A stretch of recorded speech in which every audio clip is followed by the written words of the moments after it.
Some people may have said to you, you're a type A personality. You have certain standards that have to be met, and maybe that's why you may not enjoy other people helping you out with something because they just can't do it the way that you like to do it. Type A personality is driven by the notion of, if we do everything the way that I want it done, everything will be great.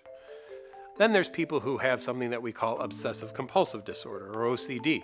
OCD is driven by the goal to make sure that nothing bad happens so that I can't be blamed for it or responsible, and that I can protect other people.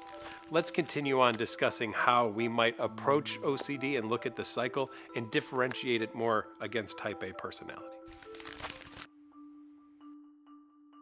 My name is Dr. Patrick McGrath, and I'm a licensed clinical psychologist and the chief clinical officer at NOCD. Obviously, we don't have a doctor-patient relationship here, so I won't be able to do any formal diagnosis with you.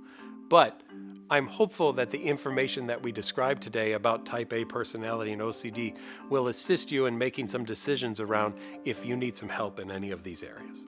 What we'll do today is talk about the difference, though, between that type A personality and obsessive-compulsive disorder and compare and contrast them. You might have seen that type A personality on television shows. Think of Monica from Friends. They're the person who's arriving early for everything. They've been the perfect party planner. Things have to be done in a certain order or a certain way, and if they're not, it feels awful and horrible. But they always manage to figure it out at the end and get things done. People with type A personality may have found success in life by doing the things that they do. They're very set in those ways, but they do them because they work. It might be annoying to some other people in their life that they're that way. They still get things done. They may even find that other people flock to them to help with projects.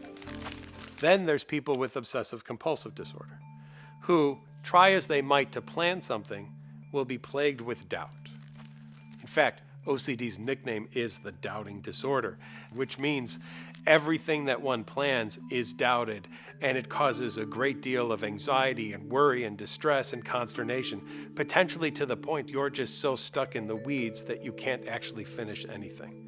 Let's review the cycle that OCD takes in these experiences. In the OCD cycle, there's some kind of trigger that happens, some kind of event or situation in one's life that really kicks off that obsession occurring. If there's a task for you to do and you start thinking about all of the things that need to be done for that task, you can start worrying step by step about what could go wrong and how you would be responsible for it. And again, that obsession, that thought or image or urge that we find to be disturbing or inappropriate or anxiety-provoking, leads us to want to feel good right now in the moment. To eliminate that discomfort, OCD says, got a way to do it. You do this compulsion, this mental or behavioral act. And if you do that, the discomfort will go away. And it will, but for a fleeting moment. And then there'll be another trigger where you'll have to do this all over again. And it's that hamster wheel that you find yourself in, spinning and spinning and spinning. Now, in a type A personality, they're not really experiencing any obsessions. They're not really disturbed by the thoughts or things that are going on in their head. In fact, they probably think that things are absolutely right and fine the way that they think that they are. But in OCD, it's absolutely the opposite. There will always be more doubt, which means there's always more reasons to do more compulsions. In order to break that cycle, what we like to do is something called exposure and response prevention therapy. It's the gold standard of treatment for OCD. And in ERP, we purposely do two things. First of all, we expose people to things that are uncomfortable. Those are the obsessions and all the themes that come with it. The second thing we do is response prevention. Have people not do their compulsions. Now you might think, that sounds really uncomfortable, and it can be, but that's part of the goal of the treatment. Purposely exposing them to uncomfortable things and teaching them, hey, you can handle this. You may not like it, it may not be that comfortable, but guess what? You've got more ability to handle this than you've ever given yourself credit for. If you have trouble accomplishing certain tasks because of OCD getting in the way, I would want to work with you on breaking down what are all the steps of doing those tasks and what are the obsessions associated with each of those tasks. And then I would ask you to start with the easiest task in that, and I would have you do that specific thing without doing a compulsion. Might not be very comfortable at first, but when you learn that you can do that and be successful and horrible, awful things don't happen, you start to build confidence. And then we go to the next level and the next level until you're fully accomplishing things without having to rely on compulsions in order to get them done. Because frankly, you weren't getting them done with compulsions anyway.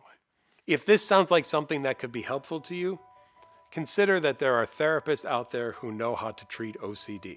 But not all therapists are the same. Interview your therapist.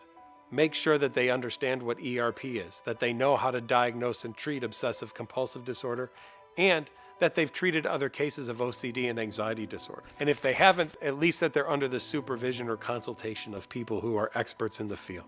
If you're looking for help, it is available. You can reach out to the International OCD Foundation or check out NOCD. You can download the app for free or check them out online at NOCD.com. When you do, you can talk to the team there for a free 15-minute call to get set up with a licensed therapist who's specialized in the treatment of OCD. You can also, between sessions, use the therapy tools that are available on the app, and you can attend peer-led support groups, and you can even message your therapist. If what I've talked about today sounds like something that would be helpful to you, please see the links in the description below or check out the information at Healthline. If you find OCD is interfering in your ability to get things done, and it's beyond what we talk about as a type A personality, there is help available. Please reach out.